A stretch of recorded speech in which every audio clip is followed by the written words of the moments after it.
Hey everybody, it's your old pal Chuck, and I'm back with another review. Now, shouldn't say review, it's another vlog. I'm sorry, not editing that out. Mistakes are free. If you hear a little background noise, got the windows open, sun is shining. It's about high 70s, low 80s here in Fortress Maximus. But I wanted to talk to you, and I want to continue our series of saying the quiet parts out loud. And this is something I've discussed with some people on Facebook and various social medias, but I don't think we've ever discussed here. And that's the fact about the truth about Saturday morning cartoons. Now, if you're like me, you grew up in the 1980s, which was, I would say, the golden era for syndicated animation. And when I sit and think about it, and I see the memes, I see the posts. If you had this growing up, your your childhood was great. All that stuff. And they talk, your Saturday morning cartoons were so great. But here's the thing. In those little memes and drawings and what have you, they're showing Transformers, G.I. Joe, Ninja Turtles, Thundercats, stuff like that. And at first you're like, well, yeah, that's great. But here's the thing, this is the quiet part out loud. I think most of us who are nostalgic for Saturday morning cartoons are actually nostalgic for 80s daytime syndicated cartoons. Because here's the thing, Transformers, G.I. Joe, Thundercats, Teenage Mutant Ninja Turtles for a period of time were not on Saturday mornings. They were daily syndicated cartoons. Turtles eventually did show up Saturday mornings on CBS, so they were airing 6 days a week. Thundercats, Silverhawks, Gem, again, daytime syndication, morning or afternoon. I mean, I remember my mornings being Voltron, Robotech, um, the original Ghostbusters, and then the I think the real Ghostbusters was actually Saturday morning, so there's one, and then eventually Rambo, stuff like that, and then but the daily afternoons, GI Joe, Transformers, Thundercats, Gem. I think Gem was before Thundercats, and then and then in the mornings they eventually rotated in Silverhawks, stuff like that, Brave Star.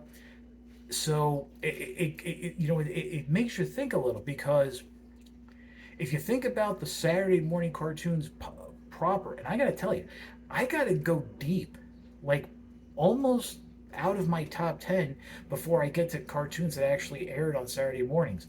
Alvin and the Chipmunks, Smurfs, Mr. T and the T Force, with the gymnastics team, Gummy Bears, um, oh God, Camp Candy, Ed Grimley. That came a little bit later on, but no, one thing they all have in common is that they really didn't have. Were supporting a toy line. They were strictly cartoons for the sake of cartoons. You had the Star Wars shows, Droids and Ewoks. Yes, that supported a line, but they didn't last long. Um, what else? I mean, so it's kind of interesting. Now the commercials aired.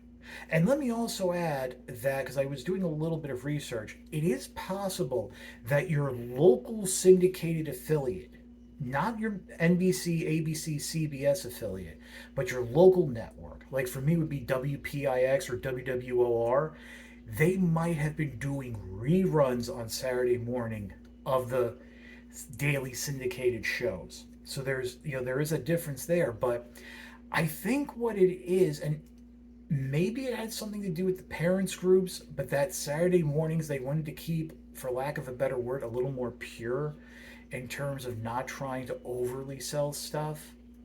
And I mean, let's be honest, you could also tell there was a big difference in animation. Big difference. Um, the quality was a lot more because hey, when you're working for once a week, it's a little you have a little more time than having to put out daily stuff. And that's the other thing I kind of want to talk about is a lot of people will diminish the importance or the quality of daily syndicated shows. And let me just tell you, having interviewed many of the writers of these shows, these were highly educated men who put in a lot of effort into these shows. Sure, there might have been a throwaway here or there, and some of them might have shared common themes. For example, the idea, if you ever read the short story, The Most Dangerous Game, that theme of a hunter, hunting like what he considers the greatest game of all.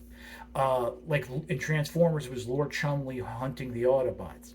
That got reused a lot, but it's a great theme. And there was also a lot of deeper subtext.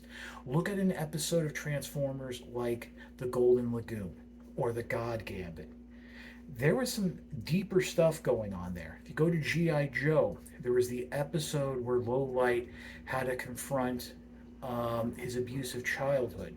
I mean, they did it in a gentle way that, again, didn't hit you over the head, but there was some quality there. And again, as I always say to people, when you're working 5 days a week, writing, creating without internet, the only fax machine is in a central building on the campus where you are working, guarded by a secretary that you need something like three forms filled out for permission to use a fax machine. It's going to be tough and it's going to be rough. Now, I mean, this is really a topic we can go into for another time, but personally, I think a lot of the criticism of 80s cartoons comes when we get around to the 90s, where the daily syndication really took a step upward with Batman the Animated Series, the X-Men, and then a little bit later on, the Beast Wars show. I think Beast Wars did a lot that in terms of confusing the plot from G1 and getting people to point out the animation errors, which is kind of funny because if you look now, there's a lot of people now who grew up with like the Unicron trilogy, Prime, the movies, that look back at Beast Wars and call it out for its animation, which at the time was considered groundbreaking. But yeah, so think about it. The next time you're nostalgic for your 80s Saturday morning cartoons, think about what you're nostalgic for. Is it really the Saturday morning cartoons you watched? Or was it that daily daytime syndication? I know for me, it was that block of shows I watched when I came home from school or before I went to school that really has stayed with me and captured my imagination growing up. It's really isn't good little hair here. So that's about it. Thank you for watching. Working on the next review, building some blocky kits. So this is your old pal Chuck. I'll talk to you later.